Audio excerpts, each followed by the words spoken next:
Saya ini kalau dari kampus selalu pulang larut malam. Bukan ada mata kuliah tambahan, melainkan nongkrong-nongkrong gak jelas untuk refreshing dengan teman-teman. Melihat jam tangan sudah menunjukkan pukul 23.30 malam. Saya dan ketiga teman saya, sebut saja namanya Ivan, Rizky, dan Sony memutuskan untuk pulang. Dan seperti biasa, saya dan Sony selalu bareng, karena jalur ke rumah saya searah dengan jalur ke rumahnya. Kami berdua menggunakan sepeda motor masing-masing. Di awal perjalanan menuju pulang, kami menjalankan motor beriringan satu sama lain. Malam kali ini ditemani hujan rintik-rintik yang dinginnya cukup menembus jaket dan membuat saya menggigil. Tiba-tiba Sony meminggirkan motornya dan mengajak saya untuk mampir bila ada warung nanti, karena kami memang belum makan sejak tadi siang. Setelah saya menyetujui, kita pun kembali jalan, dan saya jalan di belakang Sony.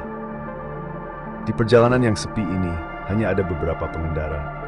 Sebenarnya malam ini malam yang aneh. Biasanya saya pulang jam 12 saja tak sepi seperti ini. Walaupun hujan rintik-rintik, masih ada orang yang berlalu lalang. Namun saya tepiskan pikiran itu. Mungkin itu hanya perasaan saya saja. Sialan, malam ini memang begitu dingin sekali. Saya kurangi kecepatan motor karena dingin yang membuat konsentrasi saya buyar saat mengendarai motor. Tiba-tiba Sony yang di depan saya berhenti. "Kenapa son motor lu?" tanya saya kepada Sony. "Tadi gue nggak lihat ada polisi tidur gede banget, gue hantam aja. Makanya gue berhenti untuk ngecek takut kenapa-kenapa nih motor," jawab Sony. "Polisi tidur? Setahu gue ini jalan nggak ada polisi tidurnya. Dan gue dari tadi di belakang lu juga gak lihat lu ngehantam apapun," seru saya. Dan hal ini membuat kacau pikiran saya. Apa yang terjadi dan apa mungkin Sony hanya bercanda? Sony gak mungkin bercanda karena setahu saya dia itu orangnya kalem dan untuk bercanda pun jarang sekali. Setelah Sony mengecek motornya, kita kembali berjalan. Saya melihat-lihat sekitar, ternyata hanya saya dan Sony saja yang berada di jalan malam itu. Dan itu membuat saya heran dan penasaran. Tak lama dari kejauhan, samar-samar lampu 5 watt dan begitu semakin dekat, itu ternyata sebuah warung. Warung itu tepat di sebelah kiri sebuah baleho atau papan iklan besar yang masih kosong. Belum ada iklan yang terpampang.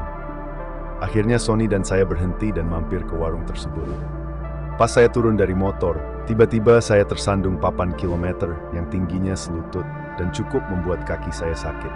Ya sudahlah, faktor dingin dan sedikit kecapekan membuat saya nggak melihat adanya papan kilometer itu. Kami berdua masuk ke warung tersebut. Tersedia bangku dan meja, kami pun duduk. Setelah kami duduk, keluarlah seorang ibu-ibu dan seorang bapak. Sepertinya mereka suami istri dan menyapa dengan ramah sambil tersenyum. "Pesan apa, Mas?" tanya ibu warung itu sambil tersenyum. "Pesan kopinya 2, Bu. Kalau ada makanan ringan seperti roti juga pesan 2 ya, Bu," jawab Sony. Ibu itu pun tersenyum dan kembali masuk ke warung untuk membuatkan kopi. Sambil menunggu, saya pun iseng-iseng bertanya kepada suami si ibu warung. "Warungnya buka 24 jam, Pak?" tanya saya. "Iya, Mas, saya berjaga bergantian dengan istri saya," jawab bapak itu. "Malam ini dingin sekali, Pak, dan jalan begitu sepi sekali," ujar saya. Dan bapak itu hanya tersenyum kepadaku. "Ini, Mas, kopi sama rotinya," ujar ibu warung sambil menyuguhkan kopi dan roti yang kami pesan. "Oh ya, terima kasih ya, Bu," jawab Sony. "Saya buatkan tahu isi juga. Dingin-dingin begini enak loh, Mas, untuk isi perut mas-mas ini. Masih hangat loh, Mas," ujar ibu warung. "Iya, Bu, terima kasih," jawab saya.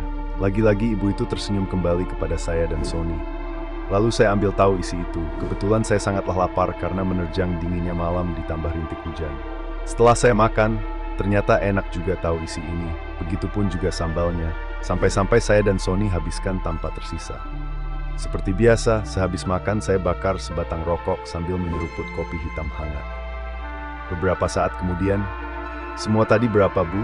"Kopi 2, roti 2, dan tahu isi kita berdua habiskan, hehe," ujar Sony sambil tertawa. "Semuanya 20.000, Mas," jawab ibu warung sambil tersenyum. Setelah kami membayarnya, kami pun segera melanjutkan perjalanan pulang. Saat saya menuju motor, lagi-lagi saya tersandung papan kilometer. Oke, kali ini saya benar-benar meleng. Penasaran dengan papan kilometer yang membuat kaki saya tersandung, saya pun melihatnya. Di sana tertulis KM12. Stora Surveyor Street Voice Healers with Sumemroad Swarnan Road.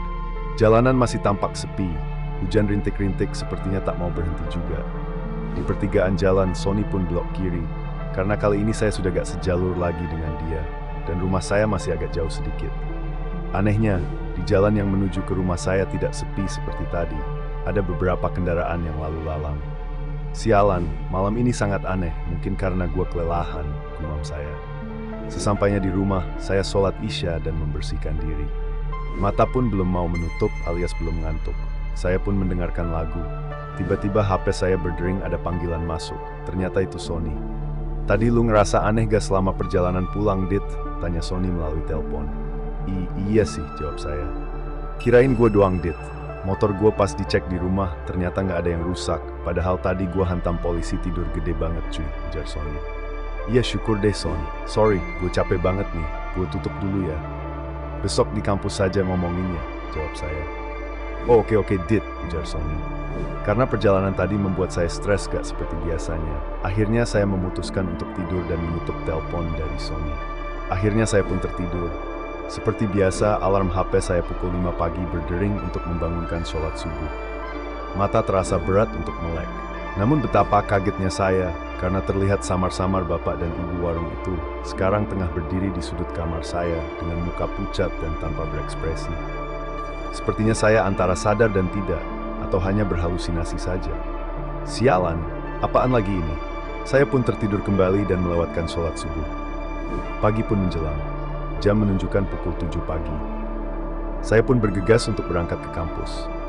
Saya berencana berangkat melewati jalan semalam dan melihat apa benar ada warung di situ. Teringat ada papan iklan besar dan papan kilometer 12 di sana. Akhirnya saya sampai di jalan yang kemarin saya lewati. Ternyata jalan ini tidak sesepi malam hari. Dari kejauhan terlihat papan iklan besar.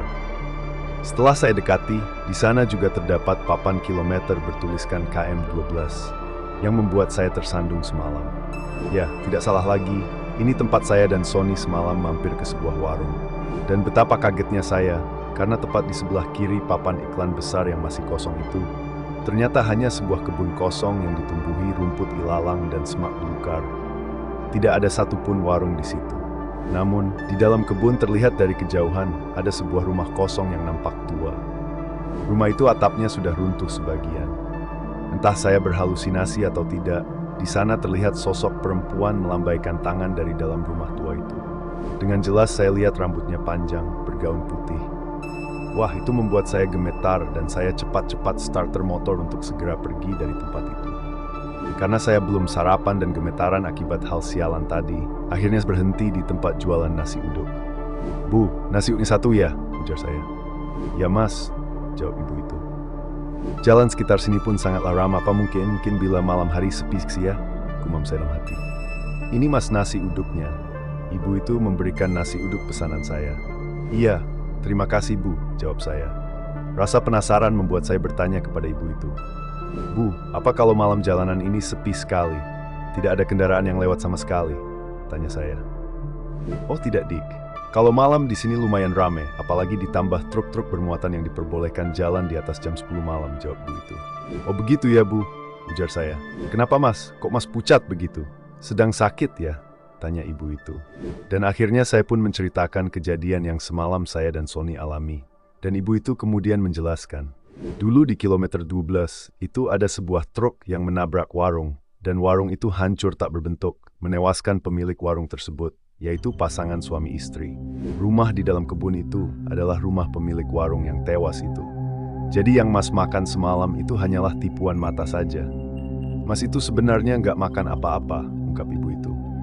Saya sering melewati jalan sini, tapi baru kali saya merasakan hal seperti semalam, ujar saya. Ya, kemana-mana banyakin doa ya mas, timpal ibu itu. Setelah mendengar penjelasan ibu warung itu, saya pun rasanya ingin pingsan. Berarti penampakan di kamar saya tadi pagi itu bukan halusinasi saja, melainkan penampakan hantu pemilik warung itu. Akhirnya saya tidak memberitahukan hal ini ke Sony. Saya takut dia sedikit trauma mengenai hal ini.